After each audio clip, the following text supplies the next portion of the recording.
Mi nombre es Olga Pulgarín y esta es mi tarea Génesis de Mito.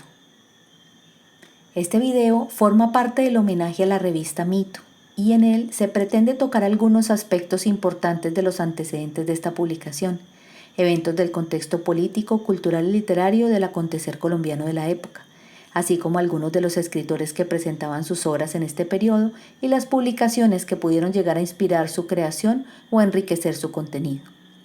Es así como hablaremos de la llegada de la televisión a Colombia en el año 1954, de la Iglesia, el Partido Conservador y su influencia en la cultura de los años 50, del libro de Arnoldo Palacio Las estrellas son negras y la crónica de Germán Arciniegas Entre la libertad y el miedo. Dos escritores relevantes en la época, Carlos Fuentes y León de Greiff, y por último la revista Mexicana de Literatura y la revista Voces. La revista Mito apareció en Colombia en 1955. Fue fundada por Jorge Gaitán Durán, un poeta y ensayista santandereano, abogado de la Universidad Javeriana, que inició su carrera profesional como reseñista del diario El Tiempo. Participó activamente en los movimientos juveniles que apoyaban la candidatura de Jorge Eliezer Gaitán. A raíz del Bogotazo, decide organizar una revolución de carácter intelectual que inmediatamente lo convierte en el objetivo de la SIC. Esta persecución lo lleva a refugiarse en Cúcuta y 2 años más tarde decide viajar a París. Después de viajar por varios países de Europa y conocer a importantes poetas y personajes relevantes, decide que es momento de regresar a su patria y buscar un escenario para dar a conocer la cultura colombiana dentro y fuera del país. Mito fue ese despertar a la literatura, la escultura, la arquitectura, el cine, el arte, la poesía y hasta la filosofía, considerada la mayor publicación de cultura y literatura del siglo XX. Según la vista del Mito y España, abro comillas, la esencia de Mito consiste en un pluralismo ideológico al que solo se le exigió cumplir requisitos éticos. Cierro comillas. Al regresar a Colombia, Gaitán Durán y su coequipero Hernando Valencia encuentran un país diferente.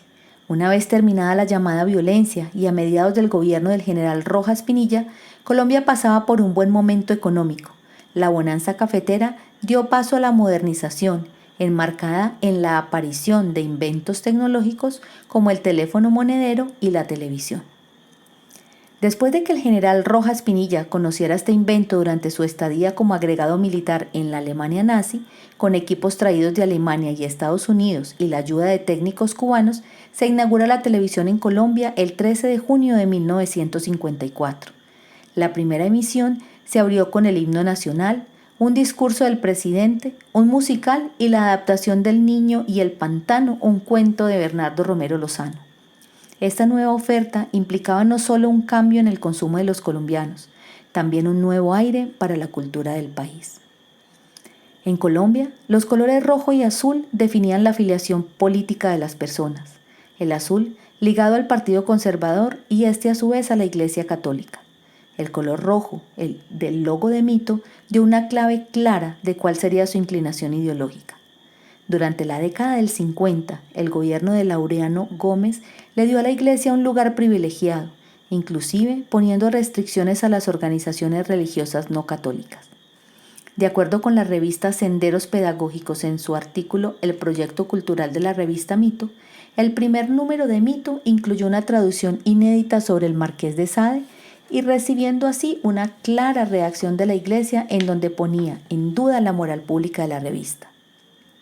En 1949 se publica por primera vez la novela Las estrellas son negras del escritor chocuano Arnoldo Palacios, poniendo en el plano de la literatura nacional la expresión estética de un mundo desconocido e invisibilizado. Su obra habla del hambre, la pobreza, la violencia y el racismo enmarcadas en la belleza del paisaje cultural del Chocó, un flagelo que han padecido históricamente las comunidades afrocolombianas.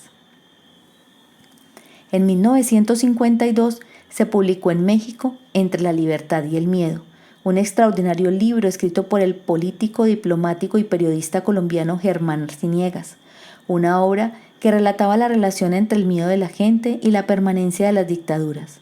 Su venta fue prohibida no solo en Colombia, donde imperaba la cruel dictadura militar del general Rojas Pinillas, sino por lo menos en otros 10 países de América Latina.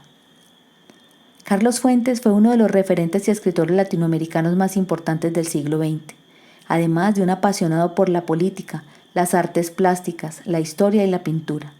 En los días enmascarados, su primer volumen de cuentos se dio a conocer su inclinación por descubrir el pasado prehispánico, marcando sutiles tintes entre la realidad y la ficción. Era un miembro activo de esa generación de jóvenes que confrontaban el sistema de valores sociales y morales de una sociedad en decadencia.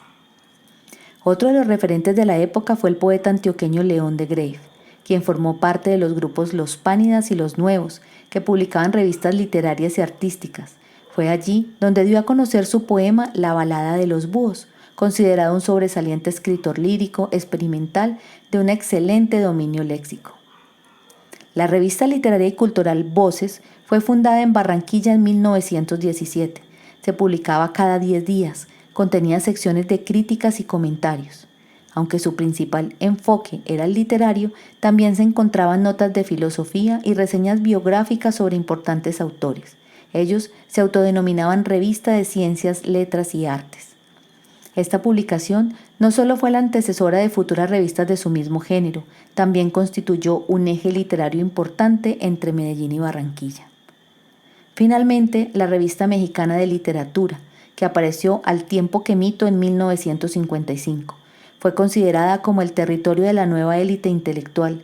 Era la expresión de los cambios que ocurrían a nivel de Latinoamérica en los años 60. Fundada por Carlos Fuentes a sus 27 años y Emanuel Carballo a sus 26, estos jóvenes novelistas, poetas y ensayistas se propusieron difundir las manifestaciones literarias internacionales teniendo un ideal universalista con una tendencia cosmopolita. Tanto Fuentes como Carballo tuvieron colaboraciones en la revista Mito.